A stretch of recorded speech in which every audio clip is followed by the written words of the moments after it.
اور مولوی کو صوفی کیوں نہیں اچھا لگتا؟ کیونکہ صوفی دیواریں نہیں کھڑی کرتا، پل بناتا ہے، مولوی دیواریں کھڑی کرتے ہیں۔ صوفی کا خدا رحمان ہے، رحیم ہے اور درگزر کرنے والا ہے۔ ملا کا خدا سارا دن ایک چابک لیے بیٹھا ہے کہ یہ غلط کیا اور وہ غلط کیا۔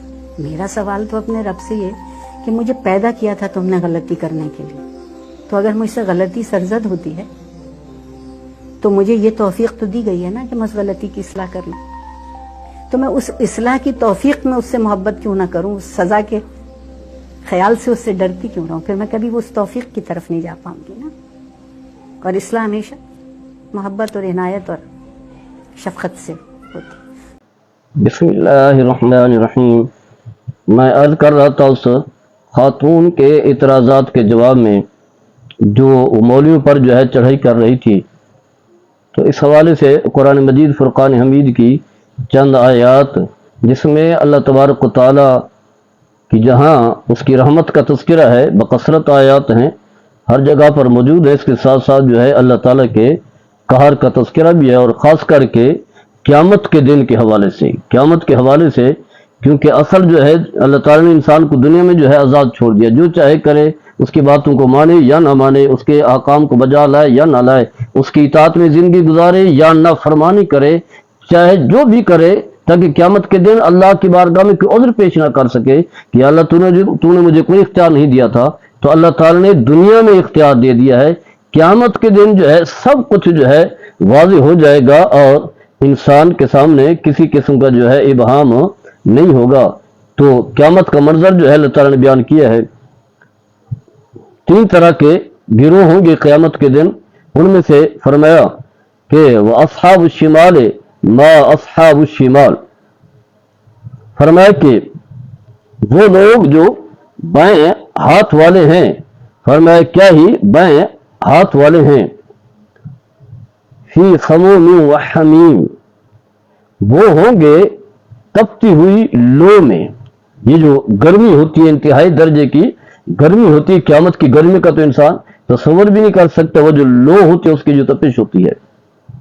اور پھر فرمایا کہ کھولتے ہوئے پانی میں، فی سموم و حمیم وظل من یحموم لا بارد ولا کریم، فرمایا اسی طرح جو ہے سیاہ دھوئے کے سائے میں ہوں گے، اور فرمایا جو نہ ٹھنڈا ہوگا اور نہ فائدہ پہنچانے والا ہوگا۔ فرمایا انہم کانوا قبل ذلک مترفین، اس سے پہلے دنیا کے اندر جو ہے بڑے آرام میں تھے، بڑے عیش میں تھے، بڑی مزے کی اور لطف کی زندگی جو ہے وہ گزارا کرتے تھے۔ وَقَانُوا يُصِرُّونَ عَلَى الْحِنْثِ الْعَظِيمِ، اور بڑے بھاری گناہ پر اڑے رہتے تھے، بڑے بڑے گناہ کے مرتکب ہوتے اور خوب جو ہے کیا کرتے تھے، پرواہ نہیں ہوتی تھی کہ ہم نے اس دنیا سے جانا ہے اور ایک ایسی ذات کی بارگاہ میں موجود ہونا ہے جو ہمارا حساب و کتاب بھی کرے۔ اللہ نے قرآن میں مجید بیان کی، کوئی مولوی نہیں بیان کر رہا، یہ قرآن کا مدعا جو ہے میں آپ کے سامنے رکھ رہا ہوں۔ وَكَانُوا يَقُولُونَ، اور وہ کہا کرتے تھے، اِذَا مِتْنَا وَكُنَّا تُرَابًا وَعِظَامًا أَإِنَّا لَمُبْعَثُونَ، جب ہم مر جائیں گے اور مٹی بن کر کے، ہڈیاں بن کر کے رہ جائیں گے، کیا ہم دوبارہ زندہ کیے جائیں گے؟ جیسا کہ ہم دیکھتے ہیں عملی طور پر، ویسے تو بکثرت لوگ ہیں جو آخرت پر ایمان بھی رکھتے ہیں، اللہ پر ایمان بھی رکھتے ہیں، لیکن عملی طور پر جو ہے آخرت پر کوئی ایمان نہیں ہے۔ اگر آخرت پر ایمان ہوتا تو پھر اس انداز سے زندگی نہ گزاری جاتی۔ قدم قدم پر انسان کو سوچنا ہوتا ہے کہ میں یہ کیا کر رہا ہوں، اس کا میرا حساب و کتاب ہوگا۔ اللہ تعالیٰ نے ایک پورا نظام وضع کر رکھا ہے جو ہمارے اعمال کو جو ہے فرشتے جو ہے موجود ہیں، لکھ رہے ہیں، اور زمین گواہی دے گی، ہمارے اعضاء جو ہے گواہی دیں گے۔ اگر انسان کو اس چیز کا احساس ہو تو پھر جو اسے پتہ چلے گا۔ آباء الاولون، پھر فرمایا جو ہم سے جو پہلے گزر چکے ہمارے آباء و اجداد بھی، قل فرما دیجئے ان الاولین والآخرین لمجموعون الی میقات یوم معلوم، فرمایا کہہ دیجئے، فرما دیجئے، یقیناً سب اگلے اور پچھلے جو پہلے گزر چکے ہیں یا بعد میں آنے والے ہیں، سارے کے سارے ایک متعین دن میں طے شدہ وقت پر جو ہے ضرور اکٹھے کیے جائیں گے، جمع کیے جائیں گے۔ ثم انکم ایھا الضالون المکذبون، پھر اے جھٹلانے والے، آخرت کو جھٹلانے والے، اللہ کے احکام کو جھٹلانے والے اور گمراہ لوگوں، پھر کیا ہوگا؟ تمہارے ساتھ کیا سلوک ہوگا؟ لآکلون من شجر من زقوم، فرمایا کہ ایک ایسے درخت سے تمہیں کھانا کھلایا جائے گا، تم ایسا کھانا کھاؤ گے، کھانا پڑے گا جس کا نام جو ہے وہ کیا ہے؟ زقوم ہے۔ جس کا نام جو ہے وہ کیا ہے؟ زقوم ہے۔ یعنی دوزخ کے اس درخت کو کہا جاتا ہے کہ جو بہت ہی زیادہ جو ہے خطرناک ہے، جو انسان کے جسم کو جو ہے جھلاس کر رکھ دے گا۔ تو اس کا تذکرہ اللہ تعالیٰ نے متعدد مقامات میں جو ہے کیا ہے، فرمایا فمالئون منھا البطون، پھر اس سے بھی جو ہے انہی سے جو ہے ان کے پیٹ جو ہے بھرے جائیں گے، وہی زقوم خاردار جو ہے انہیں بطور خوراک کے کھلایا جائے گا۔ فشاربون علیہ من الحمیم، فرمایا پھر اس کے اوپر جو ہے کھولتا ہوا پانی جو ہے پینا پڑے گا، جو دوزخ کی آگ میں کھولتا ہوا ہوگا، جلانے والا جو ہے وہ پینا ہوگا۔ ھذا نزلھم، فشاربون شرب الہیم، فرمایا پینا بھی اس طرح ہوگا کہ جیسے پیاس کی بیماری والے اونٹ جو ہے پیتے ہیں، پینا پڑے گا۔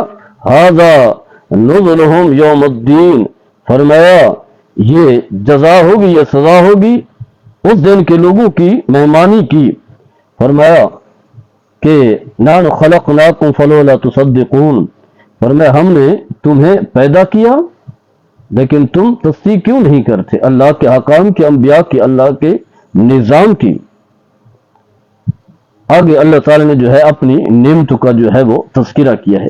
تو دیکھیں ان آیات میں بھی اللہ تبارک و تعالی نے واضح کیا ہے کہ قیامت کے دن کس طرح کی جو ہے انہیں سزا ملے گی۔ دنیا میں اللہ تعالی نے جو ہے سب کچھ دیا ہے، دیکھنے کے لیے آنکھیں دی ہیں، سننے کے لیے کان عطا فرمائے، بولنے کے لیے زبان دی ہے، چلنے کے لیے پاؤں عطا فرمائے، پکڑنے کے لیے ہاتھیں دی ہیں، اتنی بکثرت نعمتیں عطا فرمائی ہیں کہ انسان صرف اپنے جسم کے اندر جھانک کے فرمائے وفی انفسکم افلا تبصرون، تم اپنے اندر بھی جھانک کر کے دیکھو کہ اللہ نے تمہاری کیسی کیسی تمہارے اندر جو ہے نعمتیں رکھی ہیں، اور پھر فرمایا تم اللہ کی کس کس نعمت کو جھٹلاؤ گے، فبأي آلاء ربكما تكذبان۔ تو زندگی جو ہے اللہ نے آرام والی دی، سکون والی دی، راحت والی دی ہے۔ اب دنیا میں رہ کر جو عمل کا گھر ہے اس میں بھی اس نے کچھ نہیں کیا، بلکہ آخرت کی فکر کرنے کے بجائے، اس کی تیاری کرنے کے بجائے، اعمال صالح کرنے کے بجائے جو ہے نافرمانی پر اترا ہے، تکبر پر اترا ہے، اللہ کے حکم پر سے پوچھ ڈال دیا، نہیں پرواہ، شراب حرام ہے پھر بھی جو ہے بڑے شوق سے پی رہا ہے، بڑے اترا کر پی رہا ہے، تکبر اللہ کو پسند نہیں ہے، ایسے تکبر سے چلتا ہے، ایسے محسوس ہوتا ہے کہ شاید وہ زمین پر خالق ہے، رب ہے، خدا بن کر کے چلتا ہے۔ اسی طرح جو ہے خواتین کے ساتھ زیادتی کرنا یعنی زنا کا ارتکاب کرتا ہے، تو زنا کے ارتکاب کے لیے اللہ نے سزا مقرر کی ہے۔ تو یہی جو ہے دیوار ہے، پہلے ہے کہ دیوار یہ وضع کر دی گئی ہے کہ فرمایا کہ آنکھیں بھی زنا کرتے ہیں، کان بھی زنا کرتے ہیں، یعنی کسی غیر محرم کی طرف نظر اٹھا کر کے دکھائیں، یہ دیواریں جو ہے وضع کی گئی ہیں تاکہ کوئی شخص جو ہے کسی کی عزت جو ہے پامال نہ کرے۔ فرمایا کان بھی زنا کرتے ہیں، کانوں کا زنا کیا ہے؟ غلط کام جو ہے، غیر شرعی باتیں جو ہیں، بدکاری پر مبنی باتیں جو ہیں وہ سننا۔ اس کے بعد فرمایا کہ انسان کی شرمگاہ جو ہے اس کی تائید کرتی ہے یا تقسیب کرتی ہے۔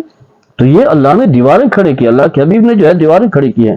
اگر کوئی شخص جو ہے ان دیواروں کو پامال کر کے کسی کی عزت کو پامال کرے گا، زنا کا مرتکب ہوگا، تو پھر دیکھیں اس کی سزا دیکھیں، وہ سزا یہ ہے کہ کھلے میدان میں کھڑے کر کے خوب جو ہے پتھر مارے جائیں، ہر ایک مارے، پوری جماعت آئے، حکمران بھی مارے، عوام بھی مارے، مرد بھی مارے، عورتیں بھی مارے، مارتے رہیں جب تک اس کی موت واقع نہیں ہو جاتی۔ یہ ہے کہ اگر وہ شادی شدہ ہے، جب ایک حلال چیز موجود ہے پھر بھی زنا کا ارتکاب کر رہا ہے۔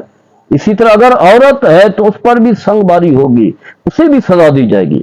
اس لیے ہے تاکہ جو ہے کوئی گناہ کی طرف نظر اٹھا کر کے نہ دیکھے، کسی کی ماں بہن بیٹی کی طرف نظر اٹھا کر کے نہ دیکھے، لیکن وہی آپ کہیں گے کہ ڈنڈا لے کر کے پھر رہیں، چابک لے کر کے پھر رہیں، تو ایسا نہیں ہوتا۔ یہ معاشرے کی اصلاح کے لیے چیزیں ضروری ہوتی ہیں۔ یہ کہہ دینا کہ بس محبت کام کرنے کی ضرورت ہے، تو محبت کے ساتھ ساتھ جو ہے وہ سزائیں بھی ہوتی ہیں، اصلاح عدالتیں دونوں طرح کی ہوتی ہیں۔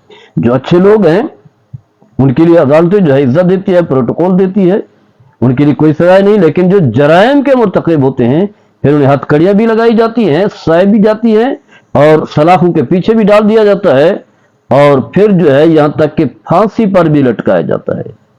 اس لیے ہے کہ کوئی شخص جو ہے وہ نظام زندگی کو جو ہے متاثر نہ کر سکے۔ تو آگے چل کر کے ہم اور بھی بیان کریں گے تاکہ ہمارے سامنے یہ موضوع جو ہے واضح ہو سکے، اور ایسی مولویوں کے پیچھے نہ پڑے۔ مولوی کا کوئی قصور نہیں ہے، اگر بات کرنی ہے تو پھر اللہ کے خلاف ہو جائے، اللہ کے دین کے خلاف ہو جائے، کھل کر کے، ورنہ یہ اس طرح کی شرارتیں جو ہے وہ چلنے والی نہیں ہے۔